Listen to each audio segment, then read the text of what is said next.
사실 그렇게 높지 않은 우승 가능성을 생각을 하고 있어요.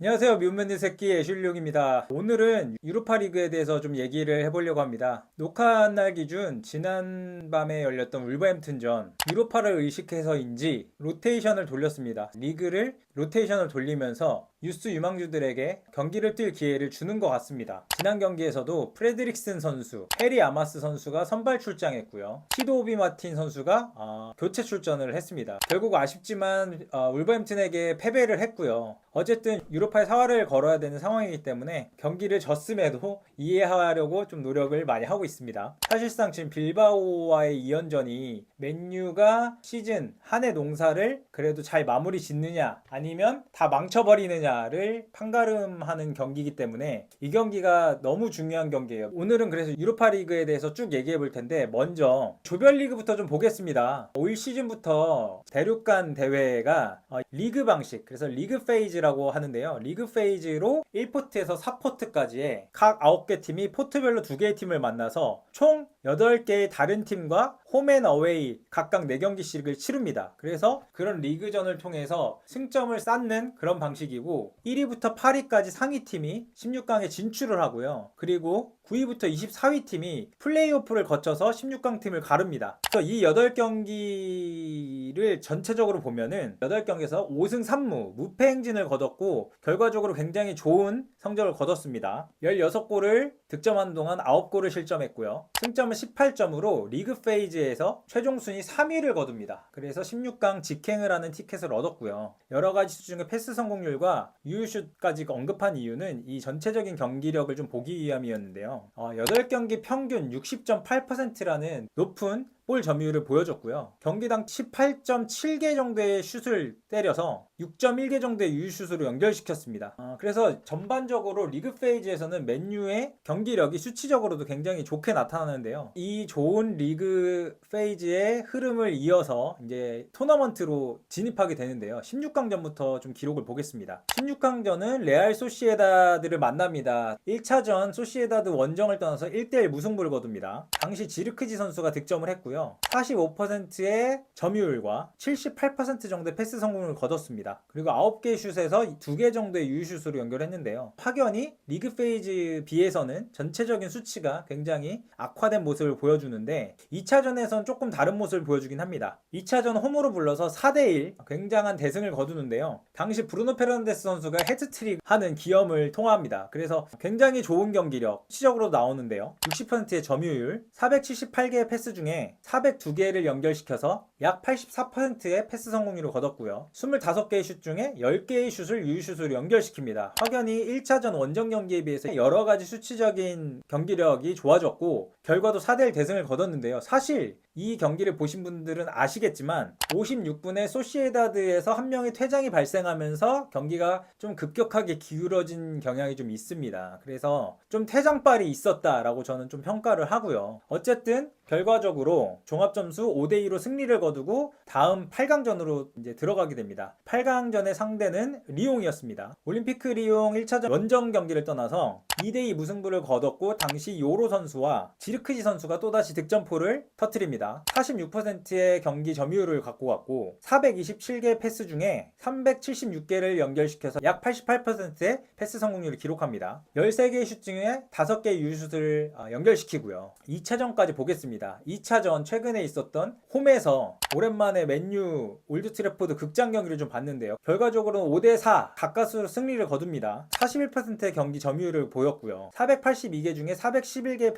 패스를 연결시켜서 85% 정도의 패스 성공률을 기록합니다. 21개의 슈팅을 때려서 8개로 유효슛을 연결시키는데요. 사실 이 경기도 2차전에 퇴장 변수가 또 발생합니다. 후반 44분 정도에 톨리소 선수가 퇴장을 당하면서 수적 우위를 가졌는데, 결국엔 이게 연장까지 가면서 맨유에게 유리하게 작용은 합니다. 물론 10명이 뛰는 리옹을 상대로 영거푸 골을 맞으면서 탈락할 위기에 몰렸었는데요. 마이누 선수와 맥과이어 선수의 골을 앞세워서 5대4 역전승을 거둡니다. 이 경기도 결국에는 사실 퇴장이 발생하지 않았으면 쉽지 않을 경기였다라고 저는 판단을 하는데요. 특히 경기 기록을 보면은 16강 전에 비해서도 전체적인 경기 점유율이라든가 패스 횟수라든가 유슛이나 슈팅 기록이라든가 이런 게 리옹이 다 앞서 나갔습니다. 사실 이거는 맨유가 경기력으로 이겼다기보단 소위 말하는 좀 꾸역승이죠. 어쨌든 맨유 팬으로서도 기적적이긴 하지만 썩 완벽한 결과를 맨유 스스로가 만들어내지 못했다라고 저는 평가를 해요. 16강전, 8강전을 종합적으로 다시 한번 정리를 하면은 두 경기 다 퇴장으로서 경기의 주도권을 갖고 가고 그것들이 승리로 이어졌다라고 좀 보여지고요. 그리고 4경기 중 3경기를 상대에게 주도권을 내줍니다. 그 중에 한 경기 주도권을 갖고 온 경기는 아까 얘기했다시피 소시에다드전 2차전 홈경기에서 소시에다드가 너무 이른 퇴장으로 경기를 좀 내주게 되는, 그렇게 되면서 맨유가 경기력을 갖고 올 수 있었던 거라고 생각을 하고요. 그래서 이를 종합해서 보면은 맨유는 상대의 퇴장이 없이도 수적 우위 없이도 경기를 좀 주도하는 흐름을 갖고 갈 필요가 있겠다라고 보여지고요. 그러면 중원 조합을 한번 볼 필요가 있어요. 아무래도 중원 싸움이 주요한 격전지기 때문에 중원 조합이 어땠냐를 다시 한번 봤는데요. 소시에다드 두 경기 다 카세미르와 브루노 페르난데스 3선 중원을 1차전, 2차전 둘 다 선발 출장을 시켰고요. 리옹전 두 경기를 보니 1차전, 2차전 모두 카세미르 선수와 우가르테 선수를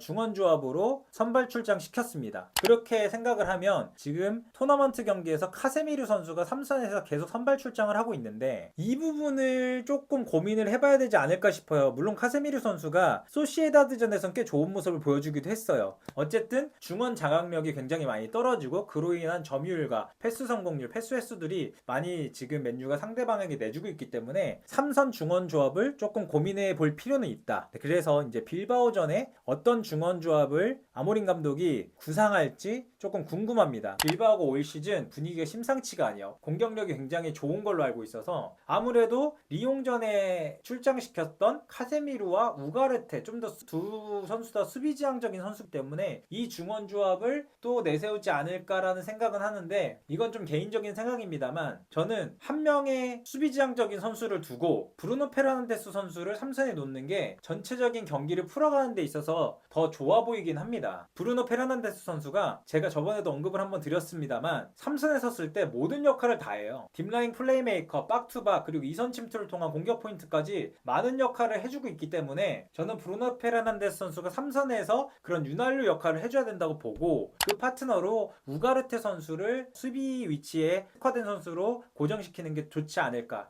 이어서 이제 4강전 프리뷰를 좀 해보겠습니다. 상대는 빌바오입니다. 빌바오가 리그 페이지에서 맨유보다 성적이 좋았어요. 빌바오는 8경기에서 6승 1무 1패로 리그 페이지 2위를 최종 순위를 기록하게 됩니다. 빌바오가 올 시즌 리그 성적도 좋습니다. 리그 현재 4위를 달리고 있고요. 승점 57점이고요. 49개의 골을 넣을 동안 26개의 실점밖에 내주지 않았습니다. 이런 좀 밸런스 있는 경기력을 바탕으로 특히 홈 성적이 어마어마합니다. 지금 홈에서 올 시즌 통틀어서 모든 대회 통틀어서 빌바오가 3패밖에 거두지 않고 있어요. 그만큼 홈 깡패라고도 보여지죠. 홈에서 특히 2.06골, 2골이 넘는 골을 기록하고 있습니다. 경기당. 이를 바탕으로 보면 빌바오가 지금 실점이 전반적으로 굉장히 낮고 특히 홈에서의 득점력이 높고 여러가지 팀의 완성도, 밸런스가 굉장히 있어 보여요. 빌바오 경기를 제가 챙겨보진 않아서 많이 자료조사를 해봤는데 지금 빌바오에서 굉장히 좋은 모습을 보여주고 있는 두 선수가 있습니다. 이냐키 윌리엄스 선수, 야말 선수와 함께 스페인의 유로 우승을 이끌었던 선수고요. 오이안 산세트 선수, 중앙 미드필더 선수라고 하는데 올 시즌에 2선 공격형 미드필더 혹은 세컨톱의 역할을 맡아서 현재 리그에서 15골을 넣고 있고 득점 순위 4위를 기록하고 있습니다. 이 선수가 지금 빌바오의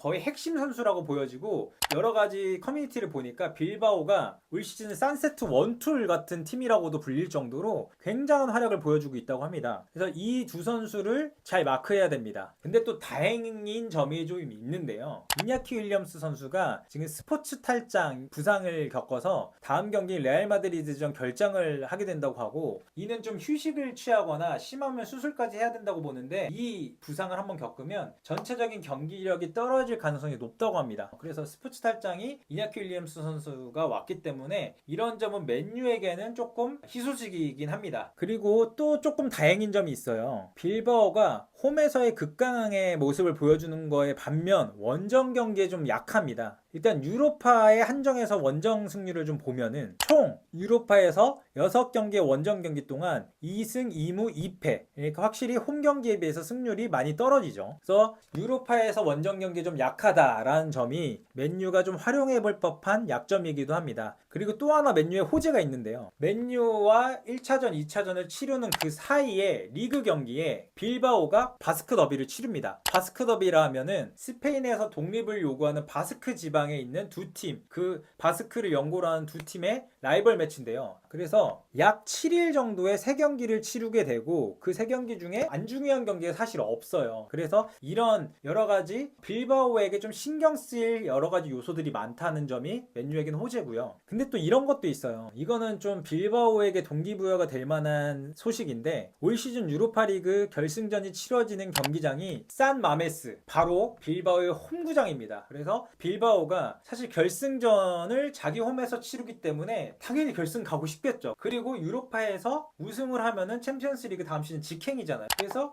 리그 5위를 거뒀는데 스페인 리그가 이탈리아 리그에게 점수가 밀려서 챔피언스 리그를 못 나가더라도 유로파 리그에서 우승을 함으로써 챔피언스 리그에도 나갈 수 있기 때문에 빌바오가 이런 점은 동기부여가 더 될 만합니다. 사실 맨유 팬의 희망은 빌바오 니네 그냥 리그에서 4위 유지하고 유로파는 좀 떨어져 줘라. 어차피 니네 챔스 가잖아. 그렇게 해서 맨유한테 좀 기회를 줬으면 좋겠는 맨유 팬의 소망이긴 합니다. 마지막으로 우승 가능성에 대해서 좀 얘기를 해보겠습니다. 결론적으로 저는 맨유가 유로파로 우승할 확률은 30%가 채 안 될 것 같아요. 사실 그렇게 높지 않은 우승 가능성을 생각을 하고 있어요. 일단 빌바오전이 실질적인 결승전이라고 보여져요. 맨유가 스페인 팀 상대로 그다지 승률이 좋진 않아요. 2000년대 들어서 맨유가 스페인 팀을 만나서 거둔 성적에 대한 기사를 봤는데요. 총 57경기를 치러서 17승 20패입니다. 그러니까 승률로 따지면 약 29%의 승률, 채 30%가 안 돼요. 네. 우선 가장 큰 타격은 2009년이랑 2011년에 있었던 챔피언스리그 결승에서 바르셀로나를 만나서 속절없이 우승컵을 내줬고요. 또 유로파 결승에서 비아레알을 만난 적이 있는데 이때도 맨유가 졌던 걸로 알고 있어요. 그리고 2017년 슈퍼컵에서도 레알 마드리드를 만나서 맨유가 승리를 내주게 됩니다. 이렇게 스페인 팀에 대한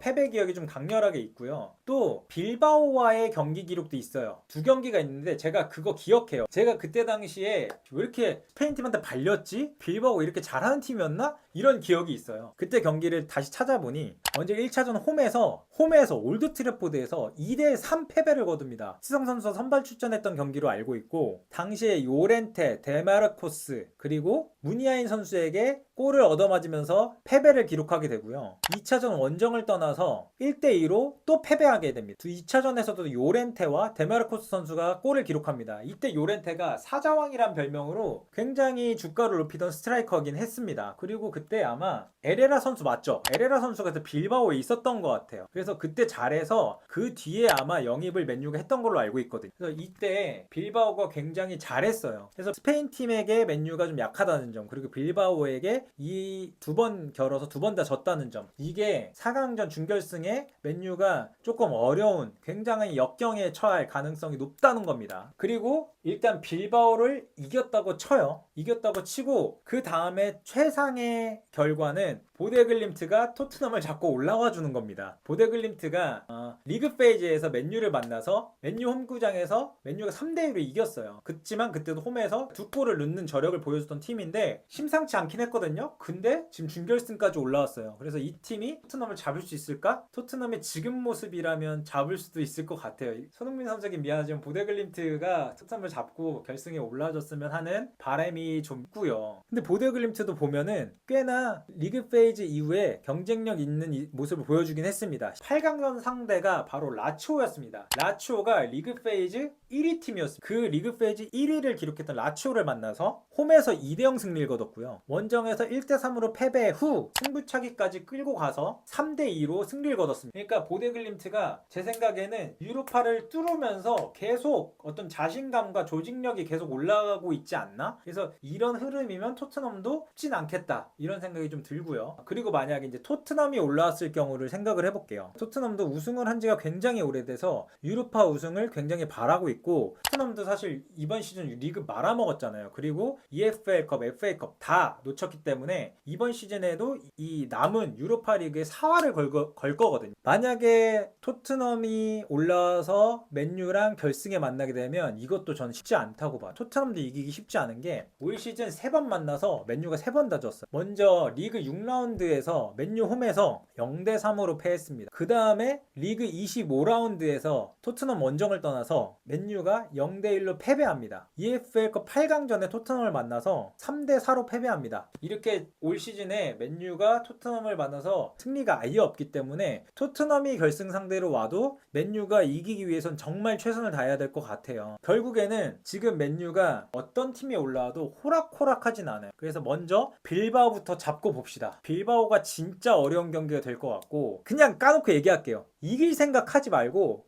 그냥 좀 비겨. 어떻게든 버텨서 비겼으면 좋겠어요. 0대0이든 1대1이든 2대2든 어떻게든 비겨서 홈으로 돌아와야 맨유가 승산이 있습니다. 빌바오 홈깡패를 어떻게든 홈에서 잠재우고 홈으로 와야 결승전을 올라갈 수 있는 그런 기적이 좀 보입니다. 이제까지 쉽지 않게 시즌을 치러왔고 유로파에서 어떻게든 승리를 거두고 뚫고 올라와서, 그리고 기적의 리옹전의 승리까지 거두면서 준결승까지 올라왔습니다. 맨유가 그래도 저는 여전히 빅클럽이라고 생각을 해요. 리그가 그렇게밖에 안 되는데 무슨 빅클럽이냐. 근데 단순히 그냥 리그 성적만 갖고 빅클럽을 논하기에는 좀 무리가 있잖아요. 맨유가 가진 유구한 역사, 그리고 또 하나, 맨유가 아무리 죽을 써도 우승컵은 계속 갖고 오고 있어요. 저는 이게 바로 맨유가 가진 빅클럽, 어떤 빅클럽의 DNA라고 보거든요. 위닝 멘탈리티라고 보기 때문에 꾸역꾸역 올라온 만큼 꾸역꾸역 우승을 했으면 좋겠습니다. 맨유의 힘을 믿고요. 저는 4강전부터 라이브를 좀 해보려고 해요. 물론 새벽 4시여서 유튜브 라이브를 하더라도 구독자분들이나 시청자분들이 얼마나 들어오실지 모르겠어요. 입중계이기 때문에. 그렇지만 이제 라이브를 준비를 잘 해서 빌바오와의 2연전을 잘 준비해 볼 테니 제 채널로 라이브 찾아오셔서 댓글 달아주시면 그날 경기 같이 보면서 조금 재밌는 얘기를 나누면서 맨유의 승리를 기원해 보도록 하겠습니다. 네, 오늘 여기까지 준비했고요.